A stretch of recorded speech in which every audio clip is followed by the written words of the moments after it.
Lord. That always recording.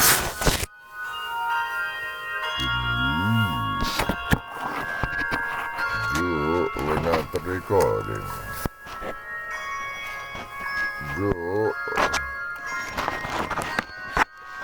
This is recording.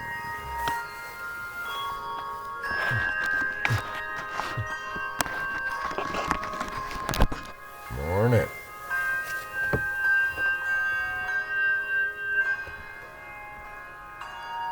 Let us read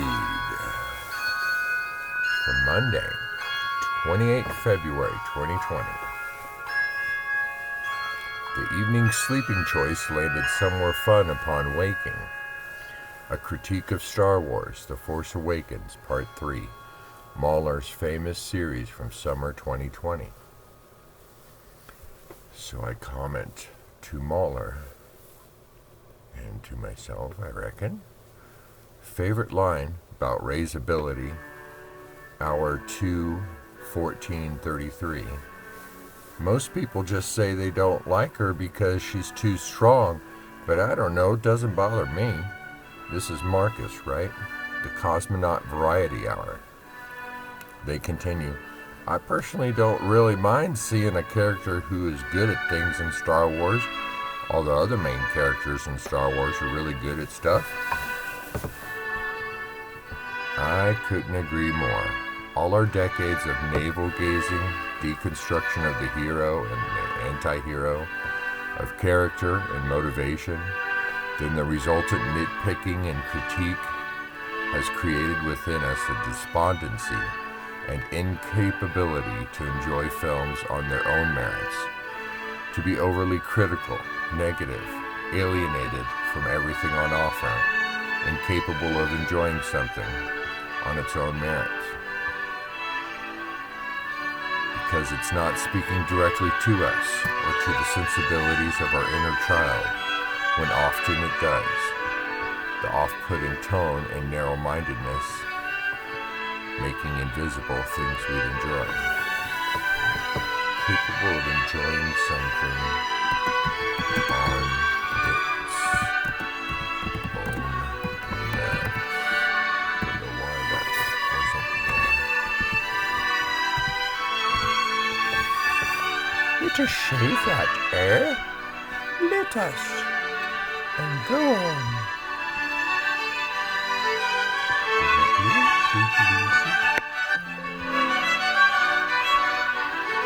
Okay.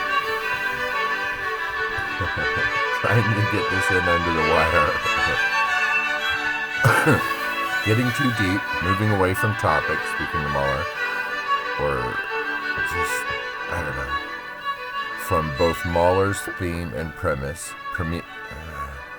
and the point I wanted to make. Let's try that again. Getting too deep, moving away from the topic, from both Mahler's theme and premise, and the point I wanted to make. Let's see. Yeah, here we go. I often enjoy a character that doesn't need to grow or develop, doesn't need the deconstruction, need to learn something new or overcome their flaws, that just does what they do and we're along for the ride.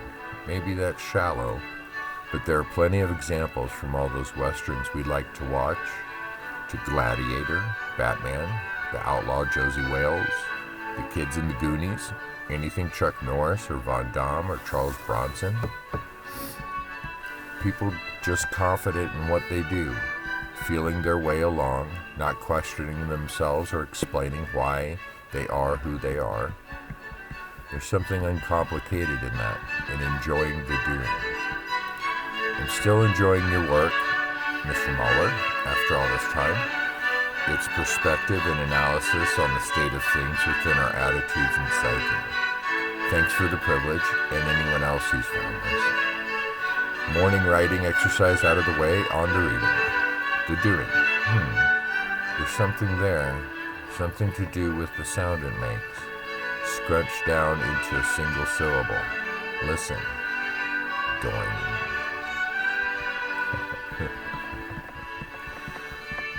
And here we go into the Lindsay Ellis of 13 August 2021 this year. Well, it feels like this year, but yeah, never know. 9 things I wish I knew before publishing my first novel. Jesse P. wrote, I'm not published, but being in a writing group introduced me to some of the most spiteful, weird, creepy, and backstabby people I've ever met. The most frustrating thing was that the worst of them were also the best writers. So if I do manage to get published, I'm expecting to meet even more awful people. Hooray. Honey time.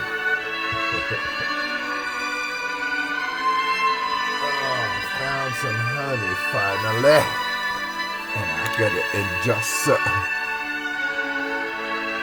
Honey, honey, honey, honey, honey. It's better than sugar.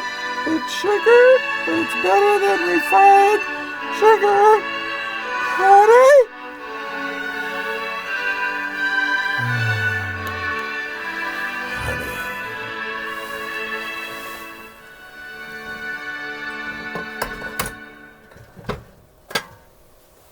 There went the coffee from yesterday. Put that back. Bueno. So, to Jesse P. That's too bad. They're not all that way. Writing groups. Many include readers who don't aspire to be writers. Dangerous to be in a writing group anyway. Unless it's to produce the group's projects. What with every idea influencing each other's material, then never knowing whether something's been stolen or not. Best to have friends lend a hand or pay them for their time. Think there are a few professionals out there who'll do it for an okay fee.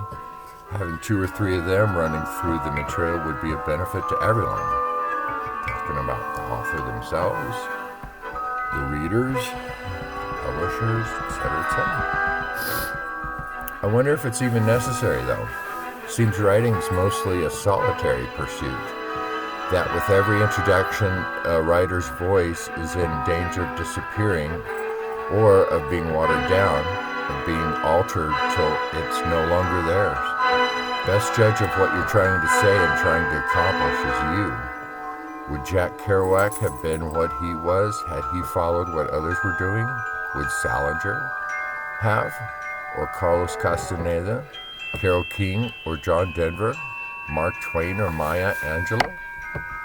Rhythm, tone, intent, everything follows from that. If people like what you're doing, great, but their job isn't to lead.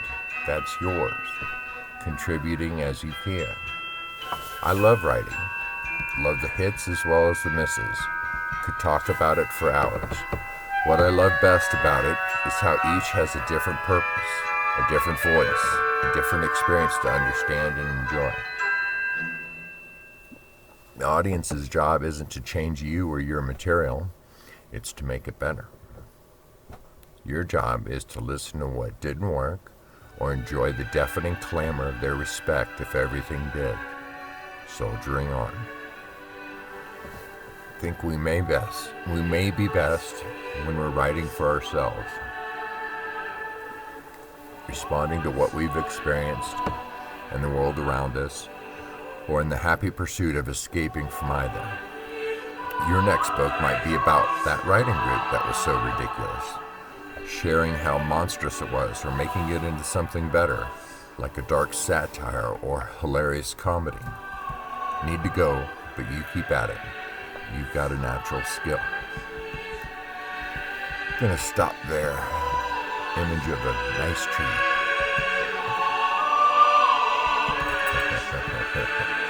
Something that Edge threw up on the page, on the screensaver, and it changes with it. They gave me a tree from, well, I wrote it about it elsewhere. Another file, I guess. That was 18 March 2022. Alright. Let's call it quits right there, alright? Hey, thank you.